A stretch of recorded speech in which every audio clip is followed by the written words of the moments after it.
aktualisht gjendja në kryeqytet? Për momentin nuk kemi në probleme të mëdha të theksuara.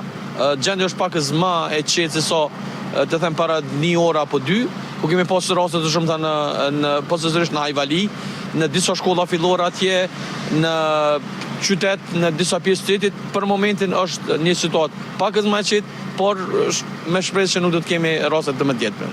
Ka vlerësim të dëmeve, po flasim vetëm për dëme materiale? Vetëm për dëme materiale, është herë të flasim për vlerësimin, ekipet do dalin në ditën dhe vjen të bëjnë edhe vlerësimin profesional të dëmeve, ku dhe qytetarët paraqesin rastet e tyre dhe do dalin me një shumë të caktuar realisht se sa ka qenë dëmi i këtyre vështrimeve sot. Zotri Gashi, se ishte për juve kjo ditë? Ju jeni në front, ju jeni gjithmonë aty për të intervenuar, ditë e vështirë? Po, normal, o kënë një ditë e zakonshme për neve, kjo mo është bë edhe rutinë, shërbimi zjarfikës dhe shpetimet është gjendje gatishmëri për të reaguar në të gjitha llojet e fatkeqësive natyrore dhe fatkeqësive tjera, por një prej tyre është edhe kjo, e cila na ballafaqon me kësaj situata, mirë po ekipet kanë qenë në gjendje gatishmëri për të reaguar dhe qyshet se ke edhe drejtori më herët, deri më tash rreth 30 intervenime i kemi pas, e aktualisht jemi në 4 intervenime tash në këtë kohë që janë duke intervenu ekipet për largimin e ujit. Megjithatë, tashmë po shihet që janë dalë të rreshërat aktualisht dhe po shkon të stabilizu. Krejt kjo punë dhe angazhim është bërë që të menaxhohet situatën në mënyrë më të mirëfillueshme dhe fatmirësisht nuk ka pas edhe ndonjë rrezikim të jetës së njerëzve, që është më kryesori. Cilat janë specifikat e intervenimeve të kësaj natyre? Jemi mësuar që shohim më shpesh duke intervenuar në zjarre, por cilat janë specifikat e kësaj natyre të intervenimeve? Po, e thash edhe më herë që shërbimi zjarfikës dhe shpetimi mbulon 2 fusha njëkohësisht, zjarfikja dhe shpetimi. Pra, gjithçka që ka të bëjë me zjarret dhe shpetimin e jetës së njerëzve të mirë materialet të tyre, ky shërbim e ka misionin e vet përpara vetes që duhet të reagojë. Këto janë secili intervenim të cilin e kryen shërbimi zjarfikës i ka specifikat e veta, qofshin ato në vërshime, qofshin në aksidente, qofshin në përmbytje, qofshin në zjarre, më e keqe që mund të jetë edhe në tërmete. Pra secila i ka specifikat e veta. Kjo është një prej sfidave që na kalon prej një sezoni që kon tepër ngarkuar me zjarre, tash kemi bëjmë me këto intervenime në largimet e ujit ku ka të bëjë. Por megjithatë, ne po e them edhe një herë, këtu janë të zakonshme për neve se gjithmonë ballafaqohemi me to, edhe kjo është si dukuri, si fatkeqësi natyrore, është në rritje vazhdimisht, jo vetëm Kosovë, po është krejt botën, është për shkak të ndryshimeve klimatike, qysh e potencojnë ekspertët.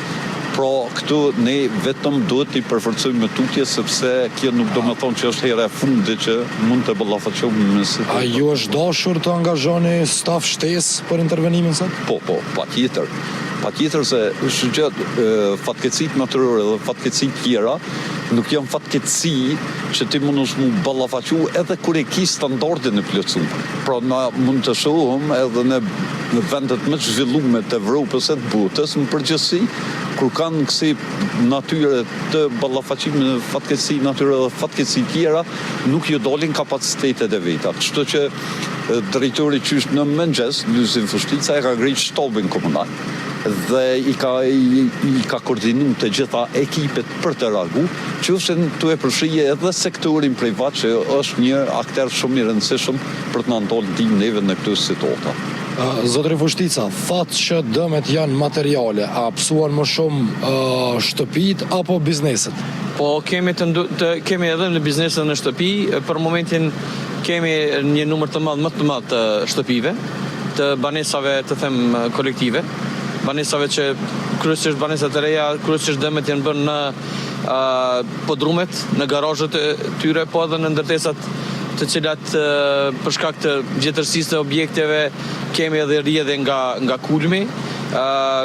Në disa hapësira kemi edhe problem me depërtimin e ujit në shtëpi në podrume, pra kryesisht janë në ekonomi familjare, bizneset janë prekur pak më pak, kësaj radhe dhe për fat të mirë deri tani nuk kemi asnjë rast të raportuar në fshatra, domethënë në ekonomi bujqësore për momentin nuk kemi, jemi duke monitoruar edhe atë pjesë për dallim prej viteve të kaluara kur kemi pasur probleme më të mëdha në fshatrat e kryeqytetit, pra në Barilev, në Vranidall, në këto lagje të tjera në Mramor, për fat deri tani nuk kemi të raportuara, por nuk kemi probleme të theksuara në këtë pjesë. I kompenson komuna dëmet?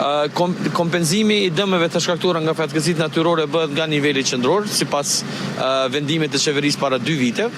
Kryeqyteti e bën vetëm vlerësimin dhe raportin, votohet në kuvendin e kryeqytetit dhe mbas andaj shkon në Agjencion e Menaxhimit të Emergjencave, i cili përgatit raportin dhe e dërgon në qeveri për kompenzim. Ka pasur këso fatkeqësish edhe më herët, a janë kompensuar? Patjetër, ne edhe vitin 2023 dhe vitin 2024 e kemi raportin që kemi dërguar dhe ka një pjesë qeveria besoj që e ka kry. Këtë vit jemi vetëm se kemi pranuar dhe raste dhe jemi duke bërë vlerësimin. Është komisioni ngritur në nivel të kryeqytetit, i përbën nga gjitha drejtoritë dhe e bën vlerësimin profesional të dëmeve të shkaktuara nga